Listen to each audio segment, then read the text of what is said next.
حضرت داؤد علیہ السلام کا زمانہ 970 قبل مسیح اور حضرت موسیٰ علیہ السلام کے 500 سال بعد کا ہے۔ وہ بیک وقت میں نبی اور بادشاہ تھے۔ حضرت داؤد علیہ السلام یہودا کی نسل سے تھے۔ ان کا شجرہ نسب حضرت یعقوب سے لے کر حضرت ابراہیم تک جا پہنچتا ہے۔ آپ پر زبور نازل ہوئی۔ آپ کو اللہ تعالیٰ نے نہایت پرسوز اور خوبصورت آواز سے نوازا تھا۔ آپ سے پہلے اور آپ کے بعد کسی کی آواز اس قدر سحر انگیز نہیں تھی۔ آپ کی آواز کے لیے لحن داؤدی کا استعارہ استعمال ہوتا ہے۔ کسی کی آواز کی تعریف کرنی ہو تو کہا جاتا ہے کہ خدا نے اس کو لحن داؤدی عطا کی ہے۔ جب آپ زبور کی تلاوت کرتے تو پہاڑ ان کے ساتھ تسبیح کرتے، چرند پرند قریب آ کر بیٹھ جاتے اور سر جھکا لیتے۔ آپ جنگل میں شیر کی سواری کرتے، شیر پر بیٹھتے اور وہ ان کے تابع ہوتا۔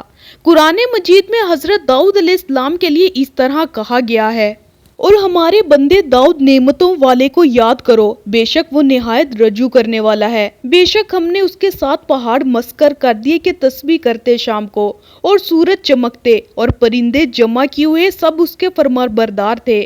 ہم نے اس کی سلطنت کو مضبوط کیا اور اسے حکمت اور قول فیصل دیا۔ حضرت داؤد علیہ السلام شجاعت، قوت فکری اور تدبیر سے مالا مال تھے۔ وہ ایک کامل انسان تھے۔ فتح و نصرت ان کے قدم چومتی تھی۔ وہ تقدیر اور خطابت کے فن میں یکتا تھے اور اس طرح بولتے تھے کہ ایک ایک لفظ واضح سنائی دیتا۔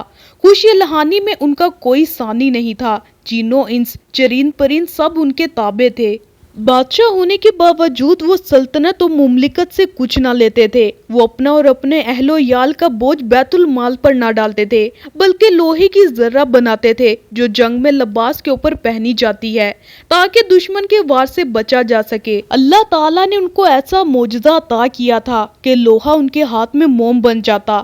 وہ ذرہ بکتر بناتے اور ان کو فروخت سے اپنا اور اپنے گھر والوں کا خرچ چلاتے۔ وہ اپنے ہاتھ کی محنت سے روزی کماتے تھے۔ جلیل القدر پیغمبر حضرت سلیمان علیہ السلام حضرت داؤد علیہ السلام کے فرزند تھے۔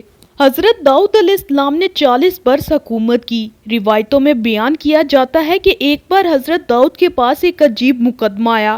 ان کے پاس بہت سے آدمی 2 آدمیوں کو لائے۔ ان کا گائے کا مقدمہ تھا۔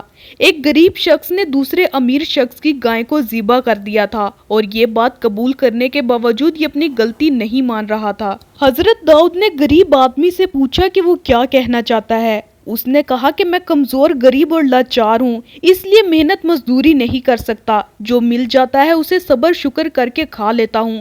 کوئی بھی ترس کھا کر مجھے کھانے کو دے دیتا ہے۔ میں قرضے سے خدا سے دعا مانگ رہا ہوں کہ یا اللہ، میں کمزور اور غریب ہوں، میری مدد فرما۔ میں مزدوری نہیں کر سکتا، مجھے بلا محنت کے کچھ کھانے کو دے۔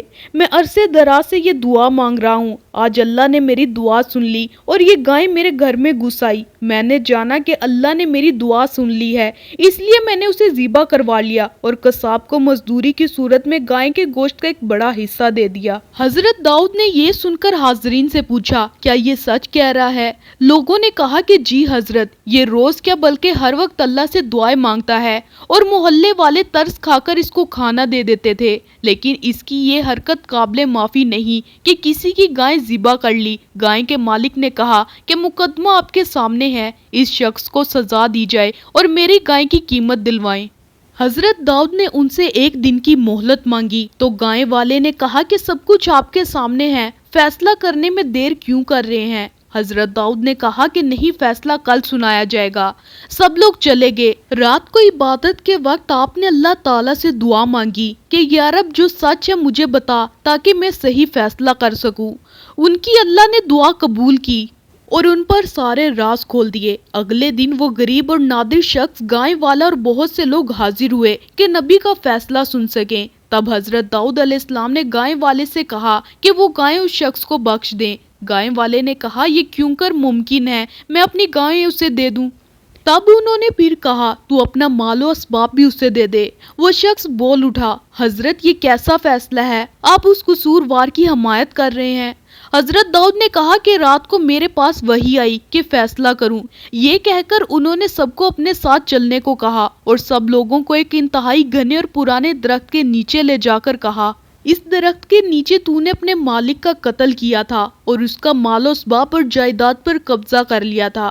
یہ غریب شخص اسی امیر آدمی کا بیٹا ہے جس کا تو نے لالچ میں آ کر قتل کیا تھا۔ تیرے نام کی چھری بھی یہاں دفن ہے۔ یہ کہہ کر انہوں نے ایک جگہ کی نشاندہی کی۔ لوگوں نے اس جگہ کو کھودا تو ایک انسان کی کھوپڑی اور ایک چھری برآمد ہوئی جس پر اس شخص کا نام لکھا تھا۔ حضرت داؤد نے تمام مال و دولت اس غریب شخص کے حوالے کرنے کا حکم دیا اور کہا کہ اگر اس نے فیصلہ نہ مانا تو وہ واجب القتل ہوگا۔ لوگوں نے اس امیر آدمی کی بڑی لعن طعن کی اور اسے برا بھلا کہا۔ حضرت داؤد نے کہا کہ جو وہ اوپر والا جانتا ہے وہ کوئی نہیں جانتا، اسی لیے میں نے تم لوگوں سے ایک دن کی مہلت مانگی تھی تاکہ صحیح فیصلہ ہو سکے۔